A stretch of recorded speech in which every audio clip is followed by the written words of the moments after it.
کہانی انجوائے کے معزز سامعین، ہمارے چینل کو لائک کریں، کمنٹس کریں، سبسکرائب کریں۔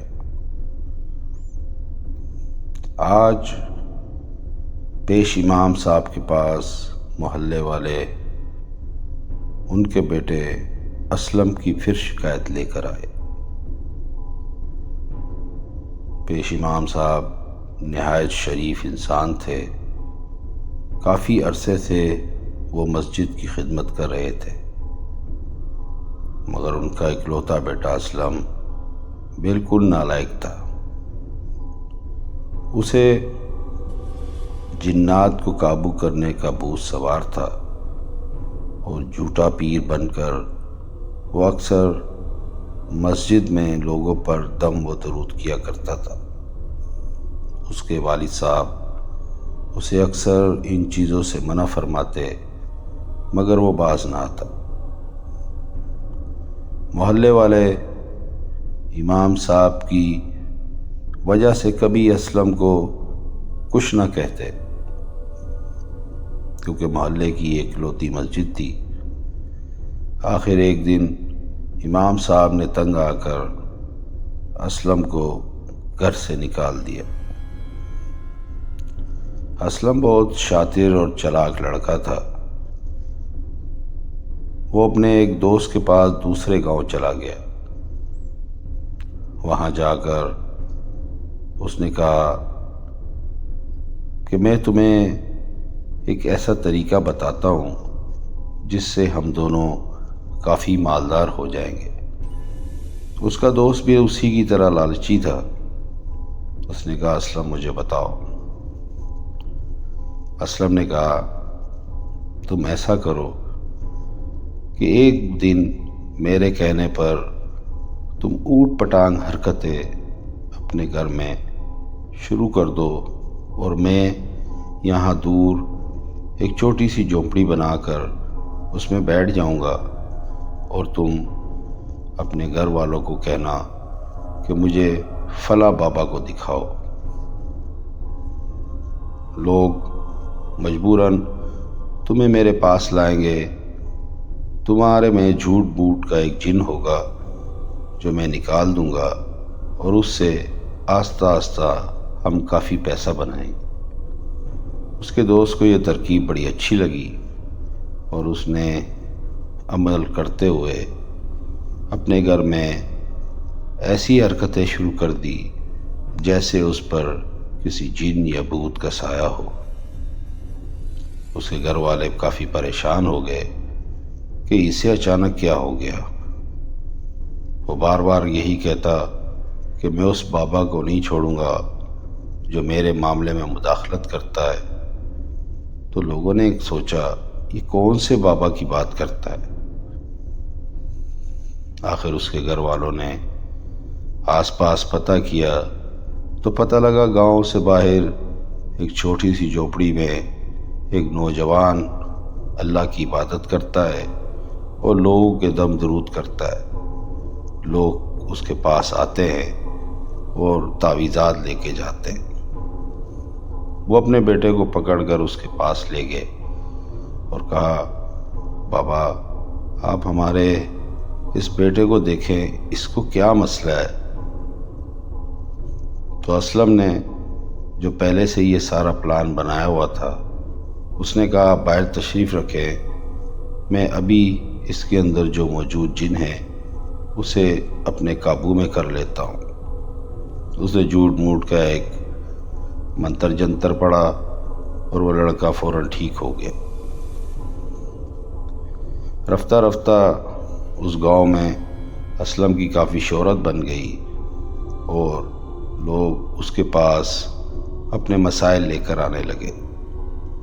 وہ ان سے کافی پیسے بٹورتا اور ان سے طرح طرح کی فرمائشیں کرتا۔ گاؤں کے لوگ تھے، ان کے پاس کھانے پینے کی اشیاء کی قلت نہ تھی۔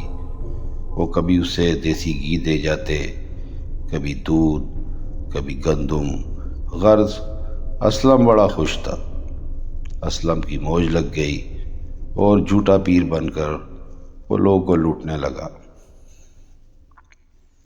اسی طرح بہت سے دور سے بھی لوگ اس کے پاس آنے لگے اور اس کی اچھی خاصی شہرت بن گئی۔ اب وہ جھونپڑی نہ تھی بلکہ ایک مضبوط حجرہ بن چکا تھا، جس کے آس پاس کافی خدمت گزار بھی ہوا کرتے اور ہر جمعرات 11ویں کا لنگر بھی اتارا جاتا۔ اب لوگ نہیں جانتے تھے کہ یہ بہت دور دراز کے کسی گاؤں کے پیش امام کا لڑکا ہے اور اصل میں ایک فراڈ ہے۔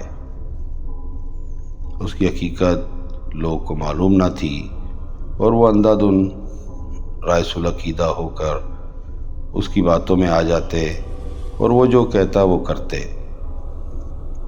وقت بڑی تیزی سے گزرتا رہا۔ اسلم نے اسی اثناء میں کافی جائیداد بھی بنائی اور اپنے لیے اچھی گاڑی بھی لے لی۔ اب وہ بہترین پوشاک پہنتا، ہاتھ میں بڑی مالا رکھتا، گلے میں بھی ایک بڑی تسبیح گما کے رکھتا، اور جو لوگ آتے اس کا حلیہ اور اس کا رعب دیکھ کے مرغوب ہو جاتے۔ ایک دن اسلم کے پاس ایک بزرگ آئے۔ انہوں نے کہا، بیٹا، ہماری ایک بیٹی ہے، ہم بڑے زمیندار ہیں، ہماری بیٹی کے اوپر ہمیں شک ہے، کسی جن کا سایہ ہے، تو تم ہمارے گھر چلو اور تھوڑی اپنی نظر کرم کرو اور ہمیں اس مصیبت سے نجات دلاؤ۔ اسلم بڑا خوش ہوا کہ موٹی اسامی ہیں، بڑی زمینیں ہیں ان کے پاس، چلو ان کی بھی خدمت کرتے۔ اسلم ان کے ساتھ گاڑی میں بیٹھ گیا۔ کافی دور دوسرے گاؤں میں انہیں جانا تھا۔ جاتے جاتے راستے میں رات ہو گئی تو ان شخص نے کہا کہ بابا جی، آپ رات ہمارے مہمان رہنا اور کل آپ ہماری بچی کا علاج کرنا۔ اسلم ان کی بڑی حویلی میں داخل ہوا تو دنگ رہ گیا۔ کروڑوں کی حویلی تھی، نوکر چاکر تھے، گاڑیاں تھی، غرض ہر قسم کی وہاں نعمتیں موجود تھی۔ اسلم کو ایک الگ کمرہ دیا گیا جس میں آرام دہ بستر اور بہترین پوشاکیں اور کھانے پینے کو طرح طرح کے پھل فروٹ تھے۔ وہ خوشی خوشی لیٹ گیا اور آرام کرنے لگا کہ چلو جب بھوک لگے گی کچھ نہ کچھ کھا لیں گے۔ صبح فجر کے وقت حویلی میں گورام مچ گیا۔ وہ بزرگ اسلم کے پاس آئے اور کہا، بیٹا، آپ فوراً چلے، ہماری بیٹی کو دورہ پڑ گیا ہے، لگتا ہے وہ جن اسے تنگ کر رہا ہے۔ اسلم نے انہیں کہا کہ میرا علاج کرنے کا طریقہ مختلف ہے، اب اس کو ایک الگ کمرے میں بٹھا دیں، میں جا کر اس کا وہاں علاج کروں گا۔ بظاہر اسلم ایک پیش امام کا لڑکا تھا، مگر اس میں کچھ دینی غیرت تھی۔ اس نے کبھی بھی اپنے علم سے یا اپنے جھوٹے علم سے کوئی ناجائز فائدہ نہیں اٹھایا تھا۔ وہ اس کمرے میں داخل ہوا جہاں وہاں لڑکی کو بٹھایا گیا تھا۔ وہ لڑکی ایک صاف ستھرے جوڑے میں گھونگھٹ اوڑھے سر جھکائے بیٹھی تھی۔ اسلم اس کے سامنے بیٹھ گیا اور اس نے جب غور سے دیکھا تو وہ اس لڑکی پہ عاشق ہو گیا۔ لڑکی بہت خوبصورت تھی، گورا رنگ تھا، غزل نما آنکھیں تھی۔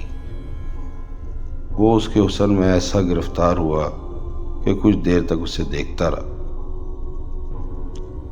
اچانک اسلم کو کیا سوجی کہ اس نے لڑکی کی تھوڑی سے ہلکا سا اپنا ہاتھ رکھ کے اس کا چہرہ اوپر کیا، تو جیسے ہی اس نے اوپر کیا تو اسے پتہ لگا کہ بابو، یہ تو اصلی جن ہے جو اس لڑکی کے اندر ہے۔ اس نے اسلم کو دیکھتے ہی کہا کہ فراڈیے، تم مجھے نکالنے آئے ہو، اب میں تمہیں مزہ چکھاتا ہوں کہ اصل میں جن ہوتا کیا ہے۔ اس نے ایک زوردار تھپڑ اسلم کے لگایا اور اسلم کو خبر ہی نہ ہوئی کہ وہ کہاں جا کے گرا۔ تو دوستو، یہ کہانی آپ کو کیسی لگی؟ اچھی لگے تو لائک کریں، کمنٹس کریں، شیئر کریں۔ شکریہ۔